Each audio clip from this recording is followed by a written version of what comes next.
नमस्कार, आप देख रहे हैं CWB हिंदी न्यूज।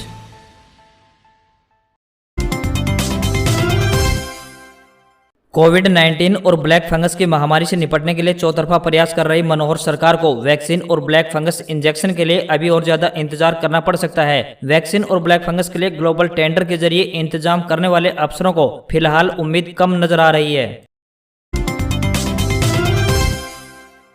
टोहाने के विधायक देवेंद्र सिंह बबली के निवास का घेराव करने जा रहे किसानों की गिरफ्तारी से खफा किसानों ने आज फतेहाबाद में लघु सचिवालय पर प्रदर्शन किया और प्रशासन पर किसानों को धोखा देने का आरोप लगाते हुए जमकर नारेबाजी भी की। किसानों ने विधायक देवेंद्र बबली का पुतला भी फूका। प्रदर्शन का नेतृत्व कर रहे किसान नेता मनदीप सिंह नथवान व कल्याण सिंह धांगड़ ने कहा कि किसान नेताओं ने कहा है कि सरकार जानबूझकर किसानों को उकसाने का काम कर रही है। जब किसानों ने किसी भी कार्यक्रम में भाजपा व जसपा नेताओं का विरोध करने की घोषणा कर रखी है तो इन दलों के नेता जानबूझकर किसानों से टकराने आ रहे हैं।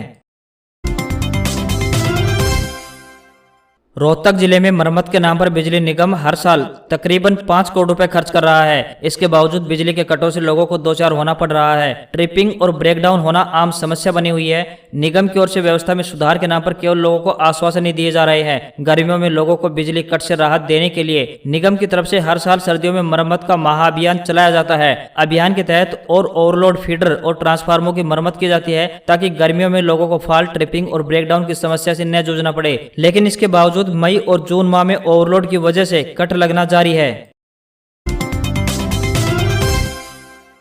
जींद डिपो की बसों ने अब रफ्तार पकड़नी शुरू कर दी है। कोरोना संक्रमण व लॉकडाउन लगा होने के चलते डिपो से बहुत कम बसें लंबे रूटों पर निकल रही थी। 1 महीने के बाद जींद से चंडीगढ़ व गुरुग्राम के लिए बस शुरू की गई है। जींद से चंडीगढ़ के लिए सुबह 6:40 पर व 9:20 पर बस चलेगी। गुरुग्राम के लिए सुबह 10 बजे और शाम 4:40 पर बस शुरू की गई है। वहीं पटियाला के लिए एक बस सुबह 11:18 पर शुरू की गई है। लंबे रूट पर बस चलने से यात्रियों को काफी राहत मिलेगी।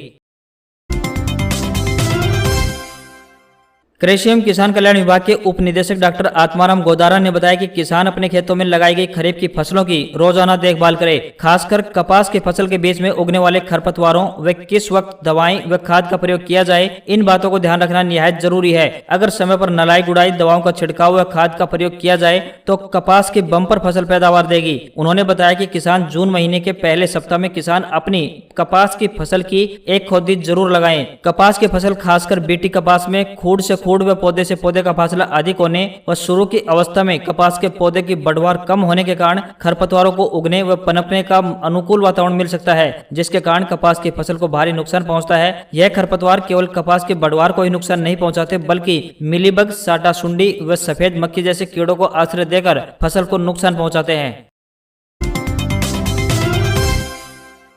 सरकार द्वारा लगातार धान की सीधी बिजाई पर जोर दिया जा रहा है ताकि जल को बचाया जा सके। धान की सीधी बिजाई कर किसान 5 से 6 हजार रुपए प्रति एकड़ की बचत भी कर सकता है। कृषि विभाग के स्थानीय कार्यालय में धान की सीधी बिजाई करने वाली मशीनें उपलब्ध हैं। इसके साथ साथ फसल विविधीकरण के तहत धान की जगह मक्का की फसल उगाने के इच्छुक किसान मक्का बुआई की मशीन भी सहायक कृषि अभियंता कार्यालय से पहले आओ पहले पाओ के आधार पर ले सकते हैं। कृषि विभाग द्वारा समय समय पर DSR अर्थात धान की सीधी बिजाई करने की मशीन पर 40% तक अनुदान दिया जाता है। हरियाणा सरकार द्वारा गरीबी रेखा के नीचे जीवन यापन करने वाले परिवारों के सदस्यों के कोविड संक्रमित होने पर उनकी रियायती दरों पर इलाज करवाया जाएगा। भिवानी के उपायुक्त जयवीर सिंह आर्य द्वारा अतिरिक्त उपायुक्त की अध्यक्षता में कमेटी का गठन किया गया।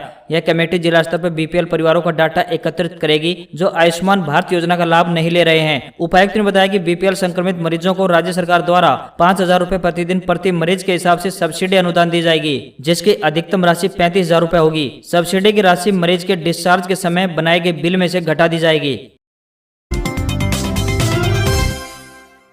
पत्रकार हत्याकांड और साध्वी दुष्कर्म में सुनारिया जेल में सजा काट रहे सिरसा डेरा प्रमुख गुरमीत राम रहीम को बुधवार सुबह स्वास्थ्य खराब होने पर PGI रोहतक भर्ती कराया गया, जिसके बाद PGI की सुरक्षा बढ़ा दी गई है। सूत्रों से मिली जानकारी के अनुसार बाबा को पेट में दर्द शिकायत बताई गई है। उसे सुबह 6 बजे जेल से PGI में लाया गया। अभी राम रहीम की स्वास्थ्य जाँच चल रही है। सूत्रों के हवाले से खबर है कि कोविड जाँच कराने के लिए भी राम रहीम तैयार है। वहीं बता दें कि कुछ दिन पहले भी स्वास्थ्य बिगड़ने पर राम रहीम को PGI लाया गया था। वहीं गुरमीत को 21 मई को 12 घंटे की पैरोल पर सुनारिया रोहतक जेल से गुरुग्राम के लिए भी भेजा गया था।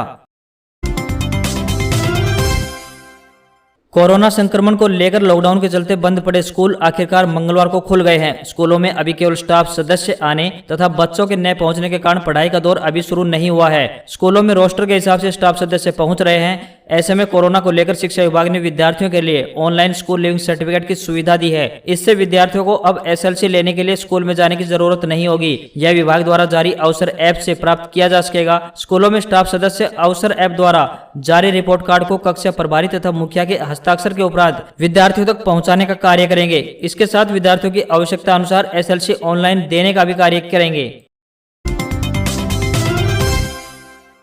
हरियाणा के जींद पहुंचे भारतीय किसान यूनियन के राष्ट्रीय प्रवक्ता राकेश टिकैत ने किसान आंदोलन को लेकर बड़ा बयान दिया है। उन्होंने कहा है कि केंद्र सरकार हरियाणा में आंदोलन को शिफ्ट करना चाहती है, लेकिन हम आंदोलन को हरियाणा के जींद के आसपास शिफ्ट नहीं होने देंगे। टिकैत ने कहा कि इस साल में हम सरकार को कामयाब नहीं होने देंगे। राकेश टिकैत वीरवार को प्रदेश के उप मुख्यमंत्री दुष्यंत चौटाला के विधानसभा हल्के उचाना में किसानों के धरने पर पहुंचे थे, जहां किसानों ने उनका जोरदार स्वागत किया।